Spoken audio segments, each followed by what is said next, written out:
Hey y'all. So, looks like nearly 1/3 of the immigrants coming to the border are in fact not related to the children that they are pretending to pass on as their own. Let's take a look at that. This is an article from the Washington Examiner. DNA test reveals 30% of suspected fraudulent migrant families were unrelated.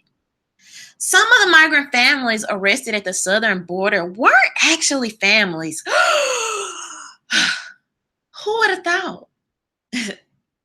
In a pilot program, approximately 30% of rapid DNA tests of immigrant adults who were suspected of arriving at the southern border with children who weren't theirs revealed the adults were not related to the children. And an official involved in the system's temporary rollout who asked to be anonymous in order to speak freely told the Washington Examiner Friday. There's been some concern about are they stepfathers or adopted fathers, the official said.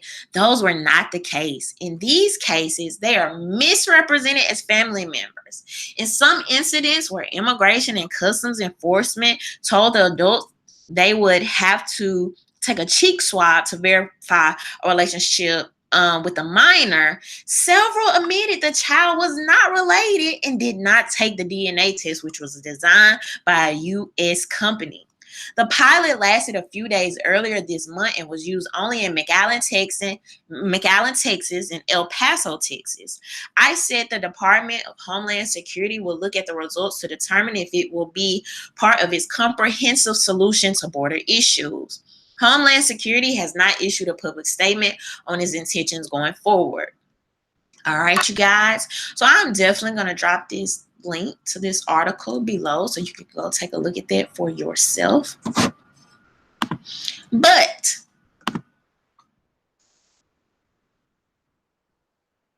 the fact of the matter still remains that there are about 15 to 20,000 children and victims trafficked into the United States each year. Okay? Majority of the time, those victims that are trafficked will experience some type of physical abuse, sexual exploitation or sexual abuse, or be forced into physical labor. This is not even counting the women and children that are kidnapped, sexually abused, and sexually trafficked across the United States already. So this is an additional 15 to 20,000. These children are literally smuggled across the border. Oftentimes, these children are either kidnapped or sold or borrowed for financial gain and easier access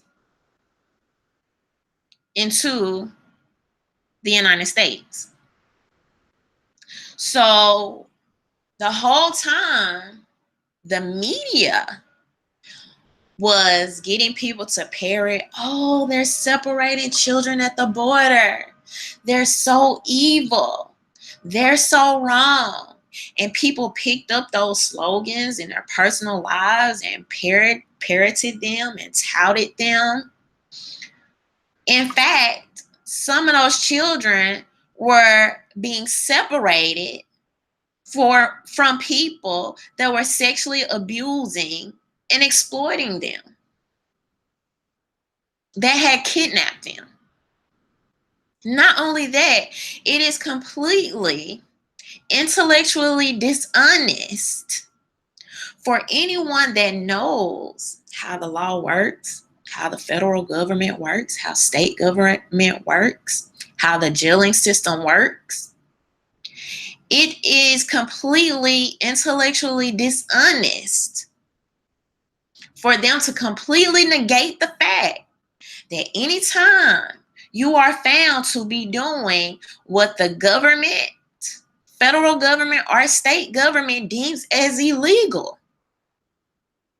regardless of the fact of it to feed your family, help your family, try to obtain a better life, whether that be a mother prostituting herself, a mother selling drugs or stealing to feed her children, or a mother, or in this case with the DNA testing, probably not even a mother, with children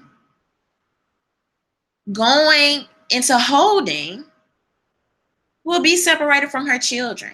Every single day, you have American women currently in the criminal system having babies while in prison and are separated from their children moments later. So it is intellectually dishonest to act like we don't know this. But once again, this is an example of the media pulling on people's heartstrings, emotionally manipulating you so you will champion and parrot their causes, even sometimes to your own detriment, and possibly even to the detriment of the children that you are fakely, is that a word?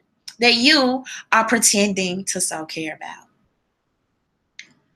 And so hopefully the United States will continue to do the DNA testing so these children that are being used as pawns can in fact actually be safe, actually be in the care of their parents, their biological parents. And hopefully the sex traffickers and human traffickers will possibly continue to be deterred by this. But those are my thoughts. Leave your thoughts below. Don't forget to subscribe. Bye.